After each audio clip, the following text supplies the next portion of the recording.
दो धाराएं होती है, एक राग की धारा और एक वीतराग या विराग की धारा। साधना में राग से विराग की ओर की यात्रा की जाती है, विकारता से निर्विकारता की ओर जाया जाता है। लेकिन यह दृढ़ इच्छा शक्ति और उच्च मनोबल वाला ही कर सकता है। साधना हर किसी के वश की बात नहीं होती है। एक छोटा सा संकल्प भी ले लेते हैं तो थोड़े दिन बाद में ही उसमें से गली निकालना शुरू कर लेते हैं। ये आदत ठीक नहीं है। अगर आपकी दृढ़ इच्छा शक्ति होगी और उच्च मनोबल होगा तो हनुमान बनने से आपको भी कोई नहीं रोक सकता है। इसी धरती पर उनका जन्म हुआ और वैसा ही जन्म हुआ जैसा हमारा जन्म होता है। जन्मदिन वालों सुन रहे हो? जैसा आपका हमारा जन्म हुआ वैसा ही उनका जन्म हुआ, लेकिन जन्म व्यक्ति का होता है और व्यक्तित्व का निर्माण किया जाता है। हनुमान है, राम है, महावीर हैं, ये व्यक्तित्व हैं। तो व्यक्तित्व का निर्माण करना है हमको, और वो तभी होता है जब साधना में हम आगे बढ़ें, अपनी इच्छा शक्ति और अपने मन को कंट्रोल रखें, दृढ़ इच्छा शक्ति रखेंगे तभी होगा। 4 समीकरण होते हैं। एक समीकरण है कि विकार का कारण हो और विकार भी हो, ठीक है ना? तो आज कमजोर मन वाले या बहुतेरे जो संसार के प्राणी देखते हैं तो विकार का कारण भी है और विकार भी है।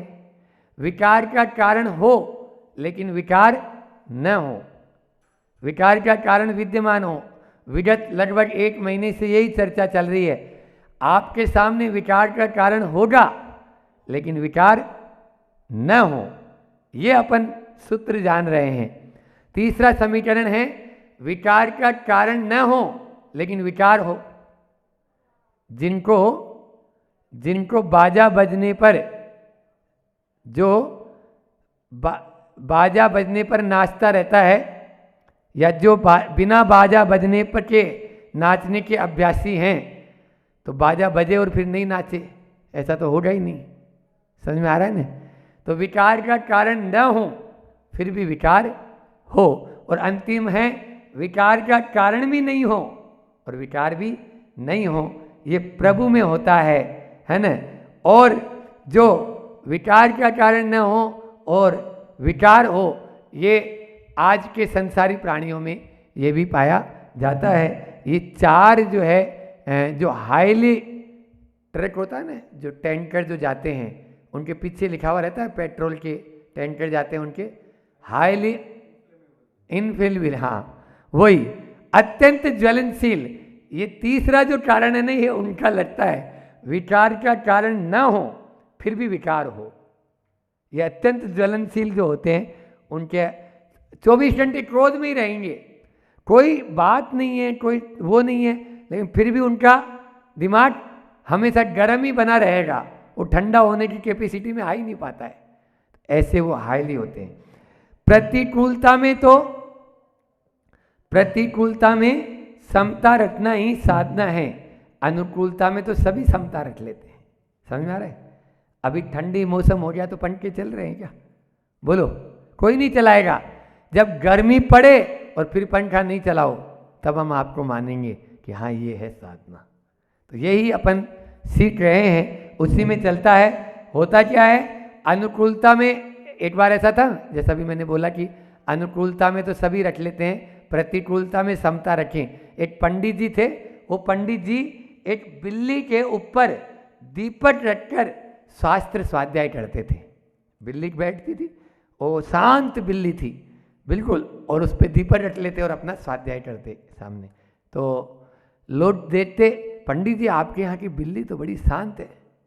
तो पंडित जी ने एक दिन कहा कि शांत अभी है, सामने चूहा का आने दो निमित्त, फिर देखो ये कैसा होता है। वो चूहा देखेगी तो तुरंत दौड़ जाएगी। यही स्थिति होती है। प्रतिकूलता में तो सभी ही, यानी जो है ना, अनुकूलता में तो सभी शांत बैठे रहते हैं, लेकिन जब प्रतिकूल वातावरण रहे, सामने ऐसा चूहा रूपी निमित्त आए मन में चूहा रूपी विकार आए, तब भी वह शांत रहे, तब ही वह साधना सच्ची साधना कहलाएगी। अपन सच्चे आप्त के स्वरूप के माध्यम से जान रहे हैं कि विकार का कारण हो लेकिन विकार न हो।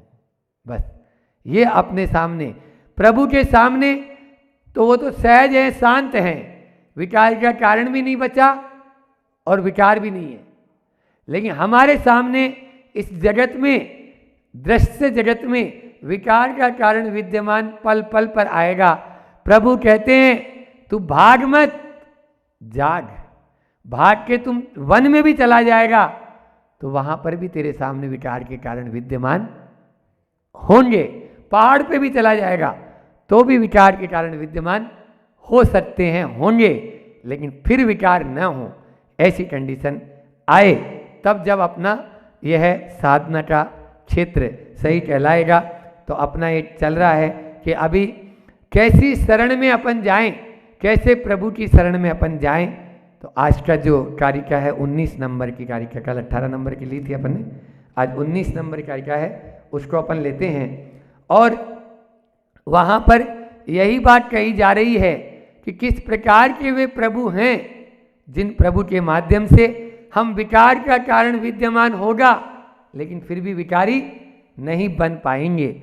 उनको अपन दर्पण जैसे देते ना, हम तो रोज उदाहरण दे रहे हैं, आईने में अपन अपना चेहरा देखते हैं, क्यों देखते हैं बताओ बाबू, चेहरा क्यों देखते हो? तो दर्पण आपके चेहरे को ठीक कर देता है क्या? नहीं करता ना। दर्पण कुछ नहीं करता है, दर्पण आपके चेहरे पे, आपके बालों को, आपके यानी जो है ना ड्रेस को ठीक नहीं करेगा वो, लेकिन दर्पण में देखने से अपन ये जान जाएंगे कि हम ठीक हो सकते हैं। यहाँ से थोड़ा सा साफ कर लें, ये बटन ऊपर नीचे हो गया तो इसको ठीक कर लें, ये चीज़ें वहाँ देखने पर मालूम चले। बस प्रभु भी ऐसा ही करते हैं, प्रभु आपके चेहरे को साफ नहीं करेंगे, साफ तो आपको ही करना पड़ेगा। मंदिर में जब आते हैं, प्रभु की शरण में जब आ जाते हैं तो हमें अपने विकार नजर आने लगते हैं और उनसे अपन धीरे धीरे दूर होने लगते हैं। आज वही बात इस कारिका में कह रहे हैं। विभासते यत्र मरीचिमाली न विद्यमाने भुवनावभासी स्वात्म स्थितम बोधमय प्रकाशम तम देवमाप्तम शरणम प्रपद्ये। आप लोगों को भी उच्चारण करना है। विभासते यत्र मरीचिमाली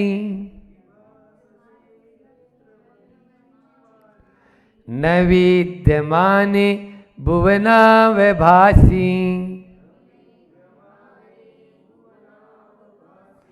स्वात्म स्थितम बोधमय प्रकाशम तम देवमाप्तम शरणम प्रपद्ये।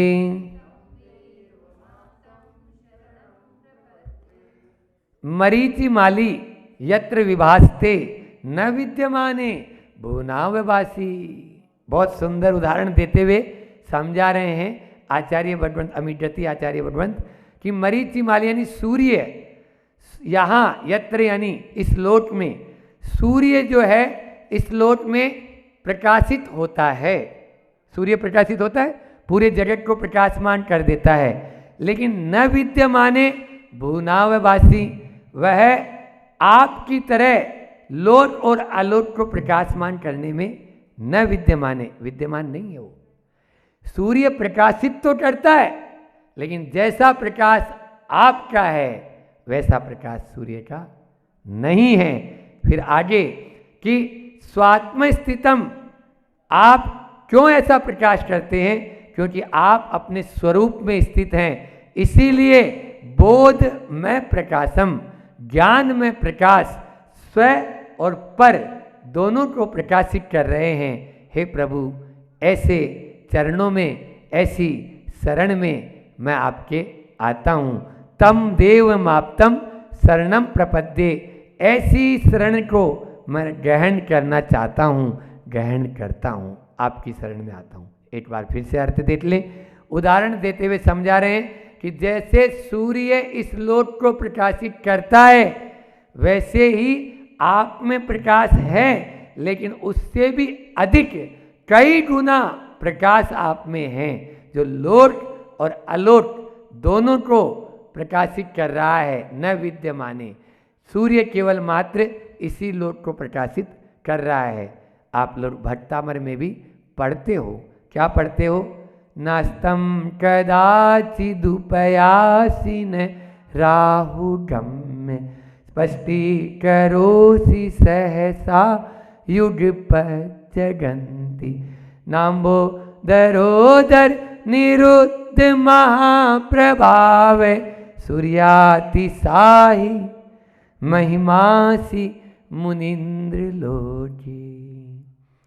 वो जो सूर्य है वो अतिशयवान तो है, लेकिन उसमें बहुत सारी कमियां हैं। कितनी कमियां हैं? वही अपनी 4 कमियां, सारे आचार्य वही बताते हैं। जो 4 बात हम बोल रहे हैं वही उनकी उठा के हम बोल रहे हैं।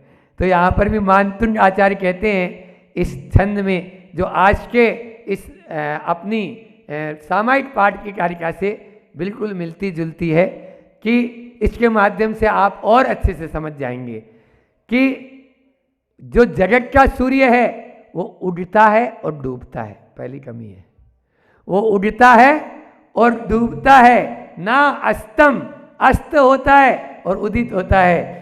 स्पष्टीकरो से फिर आगे क्या है?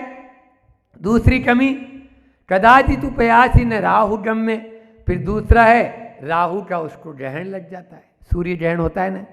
पहली कमी उठता है और डूबता है, दूसरी कमी राहु उसको डस लेता है, तीसरी कमी कि वह सीमित क्षेत्र में प्रकाश करता है ना। अभी यहाँ पर उजाला हो रहा है, आप यहाँ पर बैठ के प्रवचन सुन रहे हैं, और अमेरिका वाले क्या कर रहे हैं? खर्राटा भर रहे हैं। बोलो ना, वहाँ पर क्या है? अंधेरा है। तो एक क्षेत्र में उजाला, दूसरे में अंधेरा। हमने अभी 52 गजा चातुर्मास में केवल और केवल मात्र आदिनाथ के चरणों में आदिनाथ भगवान की स्तुति और आदिनाथ भगवान पे जो एक बेजोड़ व्याख्या, 48 प्रवचन यानी पूरे चातुर्मास में प्रवचन चले वो, और उसके अलावा आनंद यात्रा आदिनाथ भगवान की और आदिनाथ भगवान का विधान। तो दोपहर में विधान, शाम को आनंद यात्रा और सुबह प्रवचन, ऐसे तीनों संध्याओं में, तीनों कालों में यही एक चलता था। तो वहाँ पर भी यही व्याख्या वहाँ से ली है कि पहली कमी उड़ता है और डूबता है, दूसरी कमी राहु उसको ग्रस लेता है, तीसरी कमी कि वह यहाँ पर प्रकाश कर रहा है तो दूसरी जगह अंधेरा भी हो रहा है, और चौथी कमी बादल की ओट आ जाती तो उसका प्रकाश मंद भी हो जाता है। बादल जैसे ही आ गए, अभी अंजनगिरी में तो आते ही रहते हैं, तो आपके यहाँ जैसे ही बादल आए तो वह प्रकाश भी मंद पड़ जाता है। लेकिन हे भगवान, आप ऐसे सूर्य हैं जिनका प्रकाश कभी उड़ता और डूबता नहीं, राहु उनको ग्रसता नहीं, एक साथ तीनों लोगों को प्रकाशित करते हैं, और बादल की ओट कभी कर्म रूपी ओट आ नहीं सकती है, कर्म रूपी राहु उनको ढस नहीं सकता है। ऐसी है कमी। क्यों? कारण सहित बताते हैं हमारे आचार्य। ऐसे नहीं हर चीज में, पढ़ने लिखने वाले बच्चे बैठे हैं, हर चीज में क्यों लगाओ, आपको क्यों लगाने का अधिकार है। तो यहाँ पे बताते हैं स्वात्म स्थितम, वो अपनी आत्मा में स्थित है, इसलिए ऐसा होता है। बोधमय प्रकाशम, और ज्ञानमयी प्रकाश रूप हैं, तब ऐसा होता है। आपका यह दीपक एक तरफ अंधेरा उजाला कर देगा, लेकिन दिया तले अंधेरा, नीचे अंधेरा हो जाए। हमारे भगवान का दिया ऐसा नहीं है, ज्ञान रूपी दिया ऐसा नहीं है। अभी भजन गाया था पूजन के समय कि ज्ञान का दिया जला दो गुरु आज मेरे अंतर मन में, क्योंकि ज्ञान का दीपक सर्वत्र प्रकाश करेगा, एक जगह नहीं। क्यों करेगा? आप भी चाहते हो कि हमें भी आत्मस्थित हो जाएं और हमारे भी ये ज्ञान का दिया जले। तो आज की 4 बात याद रख लेना, बहुत सुंदर और सही सटीक जो आज के, क्योंकि ये तो निश्चित है कि अभी हम स्वात्म स्थितम नहीं है, परात्म स्थितम है। हमारा विशेषण क्या है? एक है स्वात्म स्थितम यहाँ बोला, और वहां पर क्या होगा? प्रारात्म स्थितम, हम पर में स्थित हैं, स्व में स्थित नहीं है। इसलिए बोध में प्रकाशम नहीं, क्रोध में प्रकाशम हो जाता है हमारा। क्या हो जाता है? बोध में प्रकाशम न होके क्रोध में प्रकाशम, क्रोध आ जाता है, तुरंत हर बात में उपन जाते हैं, ये हो जाता है। तो ये ना आए उसके लिए 4 बिंदु आज के हम देना चाहते हैं कि सबसे पहले सेल्फ इंट्रोडक्शन, आत्म परिचय। स्वात्म बनना चाहते हो तो सेल्फ इंट्रोडक्शन, आत्म परिचय, मैं कौन हूं, ठीक है ना। इसमें 4 बातें हैं। मेरा क्या है, पहला मैं कौन हूं, मेरा क्या है, और मैं क्या कर रहा हूं, और मुझे क्या करना चाहिए। प्रतिदिन ये 4 प्रश्न अपने आप से कर लो, अपना परिचय मिल जाएगा। मैं कौन हूं, मेरा क्या है इस संसार में, और मैं क्या कर रहा हूं, और मुझे क्या करना चाहिए। यह है सेल्फ इंट्रोडक्शन, आत्म परिचय। दूसरा है आत्मविश्वास, सेल्फ कॉन्फिडेंस। हमारा कॉन्फिडेंस मजबूत होना चाहिए, सेल्फ कॉन्फिडेंस। हमारा जो है ओवर कॉन्फिडेंस तो हम हो जाते हैं, लेकिन सेल्फ कॉन्फिडेंस नहीं होते हैं। संत कहते हैं जितना जितना आपका सेल्फ कॉन्फिडेंस होगा उतने उतने आप अपनी मंजिल के नज़दीक पहुंचते चले जाओगे, चाहे वो संसार की मंजिल हो और चाहे आपकी वैराग्य की मंजिल हो या मोक्ष की मंजिल हो। उसके बाद में तीसरा है आत्मनियंत्रण, सेल्फ कंट्रोल। हमें सेल्फ कंट्रोल होने की जरूरत है। हमारे यहाँ शासन और प्रशासन की भारतीय संस्कृति में जरूरत नहीं पड़ी। शासन और प्रशासन नहीं, आत्मानुशासन हो। आत्मानुशासन होगा तो सेल्फ कंट्रोल, तो ये पुलिस वाले और मिलिट्री वालों की भी जरूरत नहीं पड़ेगी। और चौथा और अंतिम है, हमें कम समय में पूरी बात करना है, आत्मसंतुष्टि। आज इन एक एक पॉइंट पे एक एक प्रवचन कर सकते हैं, लेकिन अपने पास समय उतना ही है, उतने ही समय में अपनी पूरी बात करना है। तो आत्म परिचय, पहली बात क्या बताई? Self introduction. दूसरा आत्मविश्वास, सेल्फ कॉन्फिडेंस। तीसरा आत्म नियंत्रण, सेल्फ कंट्रोल। और चौथी है आत्म संतुष्टि, यानी सेल्फ सेटिस्फेक्शन। जब अपन आत्म संतुष्ट होंगे तभी अपन आगे बढ़ सकते हैं। आज आत्म संतुष्टि नहीं, आज हर व्यक्ति दूसरे के लिए जी रहा है। बोलो जी रहे हो या नहीं जी रहे हो? पत्नी भी साड़ी वो पहनेगी जो पति को प्रिय है ना, और पति वो कपड़े पहनेगा जो पत्नी को। अब वो कहाँ से आत्म संतुष्टि हुई? वो तो पर संतुष्टि हो गई ना। स्वात्म स्थितम नहीं है, वो परात्म स्थितम हो गया। इसीलिए आत्म संतुष्टि नहीं मिल पाती है। जूता काट रहा है अंदर से, लेकिन दूसरा पूछ रहा है क्यों भाई आज तो जूते बहुत अच्छे पहन के आए, कितना अच्छा लगता है, अंदर से गुदगुदी होती है, और जबकि वो जूता काट रहा है आपको। ये आत्म संतुष्टि नहीं है। सेल्फ जो है सेटिस्फैक्शन जब तक नहीं होगा तब तक हम मोक्ष मार्ग में भी आगे नहीं हो पड़ेंगे। इसलिए अपने आप को आगे बढ़ाना चाहते हैं तो हमें जो है आज की इस कारिका के माध्यम से यही जानना है कि जैसे हमें भगवान चराचर सब पदार्थों को त्रिकाल वृत्ति सर्वज्ञ हो जाते हैं केवल ज्ञान के बाद में, ऐसे यदि पद को अपन प्राप्त करना चाहते हैं या बोधमय प्रकाशम स्वपर प्रकाशक बनना चाहते हैं तो स्वात्म स्थितम होना तो जरूरी है। आज का हाइकू भी आचार्य श्री जी का इसी संदर्भ से है कि 17 अक्षर में गुरु जी ने पूरा सार भर दिया कि प्रकाश में ना, प्रकाश को पढ़ो तो भूल ज्ञात हो। कितनी बड़ी बात है। देखो प्रकाश में नहीं, हम प्रकाश में लाइट में पढ़ने के आदी हो गए। प्रकाश में मत पढ़ो, प्रकाश को पढ़ो, प्रकाश को पढ़ो तो भूल ज्ञात हो। हम अब प्रकाश में पढ़ने के आदी हैं। फिर से समझा देता हूं, थोड़ा आप लोग घूम रहे ऐसा लग रहा है चेहरे से। प्रकाश में ना, यानी प्रकाश में नहीं पढ़ना है। गुरुजी बोलते हैं दिन में जितना पढ़ लिया उतना पढ़ लो। दिन में, रात में उजाला लाइट के प्रकाश में मना है। आप लोग संघ में कभी गए हो तो हमारे संघ में कोई भी कमरे में लाइट, यदि लाइट जली हुई मिल गई तो हो सकता है सवेरे उसको लाइन हाजिर होना पड़ेगा, है ना। और फिर रिमांड पे क्या होगा वो उसकी फिर बात की कहानी होती है कि क्या हुआ था।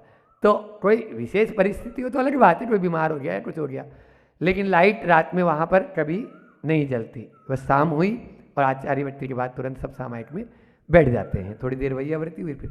तो प्रकाश में ना, प्रकाश को पढ़ो। और हम क्या कर रहे हैं, ये बाहर वाली लाइट में देखना चाह रहे हैं। ये बताओ बाहर प्रकाश है या भीतर प्रकाश है? उजाला कहाँ है? उजाला भीतर है, हम उसको नहीं देख चाह रहे। प्रकाश को पढ़ो तो भूल ज्ञात हो जाएगी, अपनी भूल आ जाएगी। एक कविता के माध्यम से अपनी वाणी को विराम करेंगे, छोटी सी इसी बात पर, इसी हाइकू पर, कि प्रकाश पर अंधेरे की परतें जमी थी, प्रकाश पर अंधेरे की परतें जमी थी, भीतर रोशनी की बहुत कमी थी। दिमाग ने हर संभव कोशिश किया, सुबह से शाम तक तलाशता रहा दिया। दिमाग ने हर संभव कोशिश किया, सुबह से शाम तक तलाशता रहा दिया। जहां भी जैसी भी मिली रोशनी अकल भीतर ले आई, लेकिन बात कुछ समझ न आई। अंधेरा बढ़ता ही गया, एक दिन एक कांतिमान दिया मुस्कुराया। आचार्य श्री जी जैसा दिया मुस्कुराया, सुनो ध्यान से। एक दिन एक कांतिमान दिया मुस्कुराया, मन को सम्मोहित करते नजर आया, मन को सम्मोहित करते नजर आया। दिमाग ने भीतर आने का जो ही दिया निमंत्रण, दिमाग ने भीतर आने का जो ही दिया निमंत्रण, खिलखिलाकर व्यंग से हंसने लगी किरण। इस जैसा एक और दिया, क्या बोला वो दिया सामने वाला, इस जैसा एक और दिया जल रहा है तेरे भीतर, इस जैसा एक और दिया जल रहा है तेरे भीतर। रोशनी को व्यर्थ ढूंढती है अकल घर घर, रोशनी को व्यर्थ ढूंढती है अकल घर घर।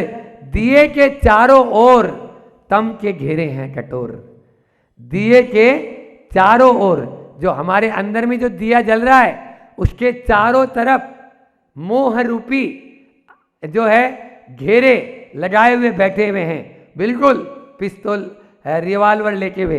तो दिए के चारों ओर तम के घेरे हैं कठोर, यदि तू इन घेरों को काट सकेगा, अंतिम लाइनें, यदि तू इन घेरों को काट सकेगा, स्वयं रोशनी एक दिन जग को बांट सकेगा, स्वयं रोशनी एक दिन जग को बांट सकेगा।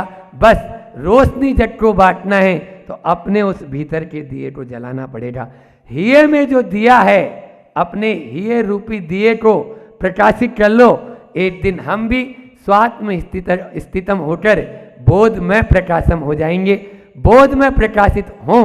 इसी भावना के साथ में मैं अपनी वाणी को विराम देता हूँ। बोलिए अहिंसा परमो धर्म की। और फिर आए दिन ये प्रक्रिया चलती रही और वो बेल करता, वो बहुत अच्छे से इंतजार करता, वो बालिका आती, अपनी जो है वो ले जाती। अब एक बार दिवाली का समय था और दिवाली के समय में तो निश्चित मान के चलते हैं आप लोग, क्या कुछ ना कुछ तो देते हैं, गिफ्ट देते हैं ना अपने जो कर्मचारी होते हैं, अधीनस्थ होते हैं। तो वो जो बालिका थी, वो बालिका अंदर थी और उस समय चिट्ठी थी, तो उन्होंने कहा चिट्ठी आई, तो पोस्टमैन ने आवाज़ दी और आवाज़ देने को आने की ज़रूरत नहीं है, आज साइन की आवश्यकता नहीं है, आप वहीं रहो। चिट्ठी उन्होंने नीचे से डाल दी, तो नहीं नहीं नहीं अभी रुकना है, मैं आ रही हूँ। क्यों आ रही हूँ? अब वो जब बालिका अंदर से आई, आने के बाद चिट्ठी ली और चिट्ठी लेने के बाद क्या कहा, बोले ये गिफ्ट आपके लिए, दिवाली का गिफ्ट आपके लिए। तो बोले अभी नहीं खोलना है इसको, जब आप ऑफिस में जाओ या घर जाओ तब खोल लेना।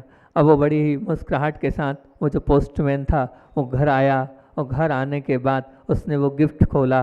तो गिफ्ट खोलने के बाद देखा, क्योंकि वो जो जाते थे तो बिना चप्पल के जाते थे और धूप का समय था, उसमें क्या थी, चप्पलें थी। उस चप्पल को देखकर उसकी आंख से आंसू बहने लगे कि क्या उसने तो मुझे चप्पल दे दी, लेकिन बताओ मैं उसको पाँव कहाँ से ला के दूँ, मैं उसको पाँव कहाँ से ला के दूँगा? उसने तो मेरे लिए सब कुछ प्रदान कर दिया, सब कुछ दे दिया, लेकिन मैं तो उसको कुछ वो पाँव दे ही नहीं पाऊँगा, वो खुशी दे ही नहीं पाऊँगा। उसने तो मुझे खुशी प्रदान कर दी। उसकी आंख से अविरल आंसू बह रहे थे, दूसरों की पीड़ा के लिए, दूसरों के कष्टों के लिए।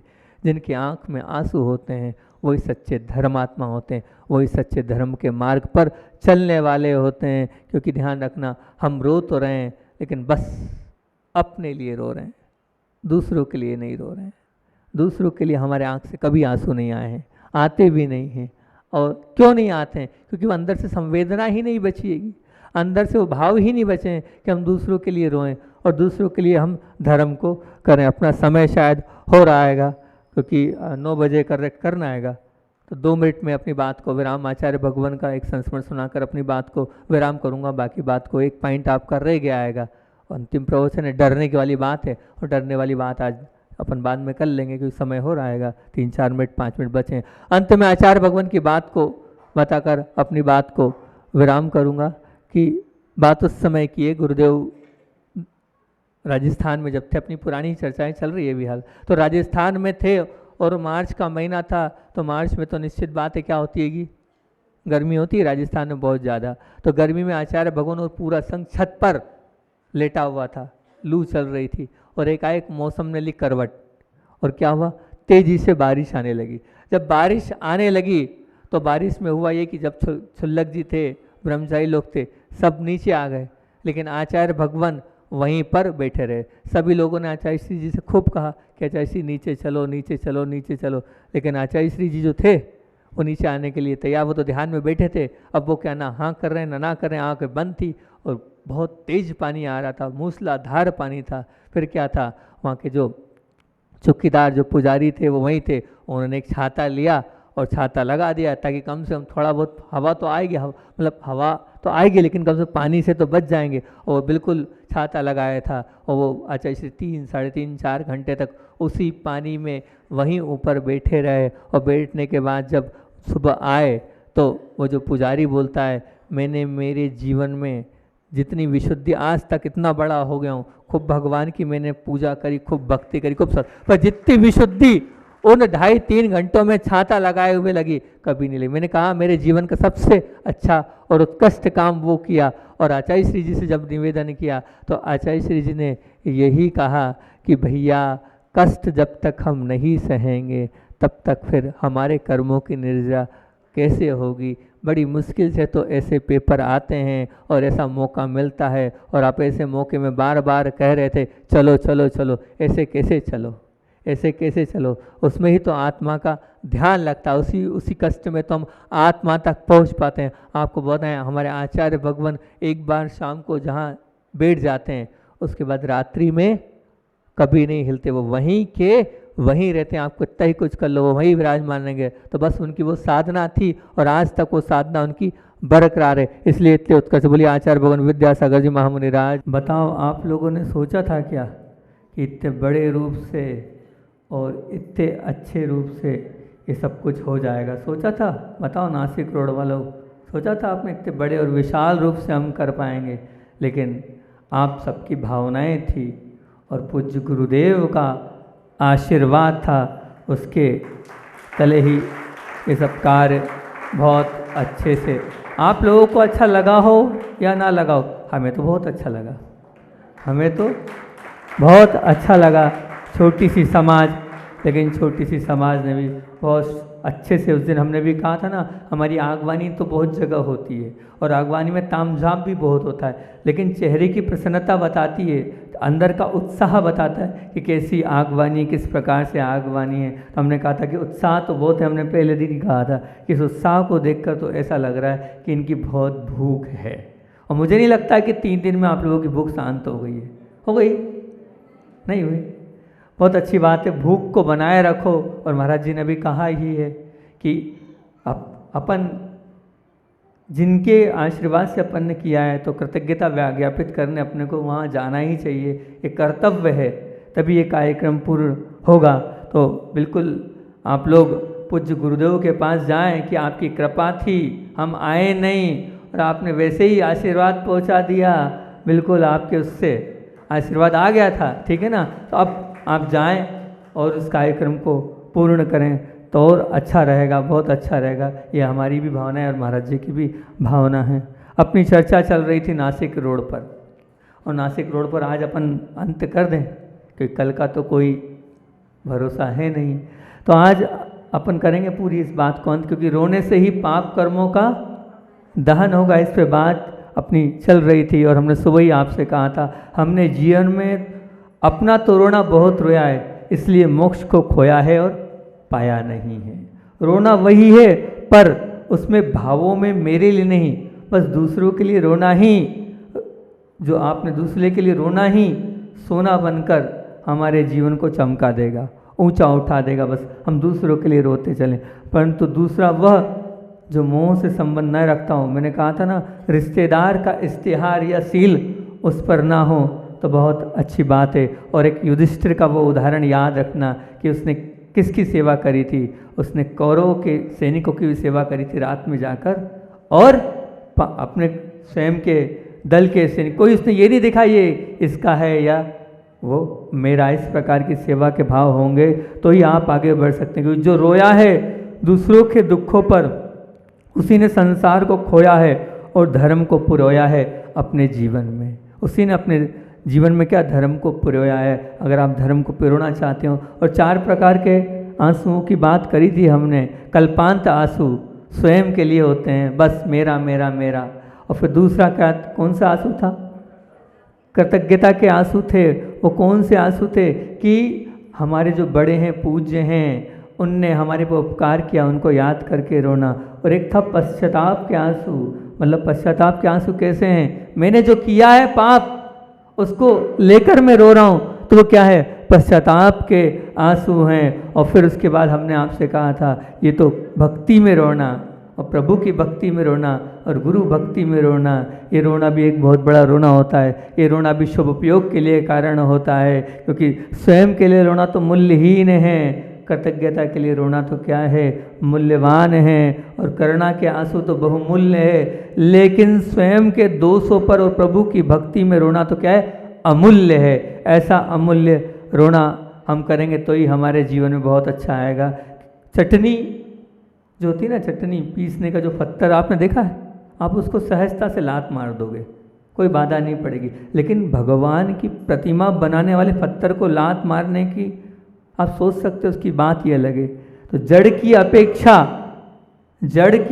अपेक्षा तो समझ में आती है, परंतु जीव की उपेक्षा बिल्कुल समझ में नहीं आती है। जड़ की खातिर जीव का तिरस्कार करने की हिचकिचाहट नहीं होती, जबकि जीव के खातिर जड़ का त्याग करने में दम निकल जाता है। बहुत बड़ी बात बोल रहा हूँ, समझना क्या बोल रहा हूँ।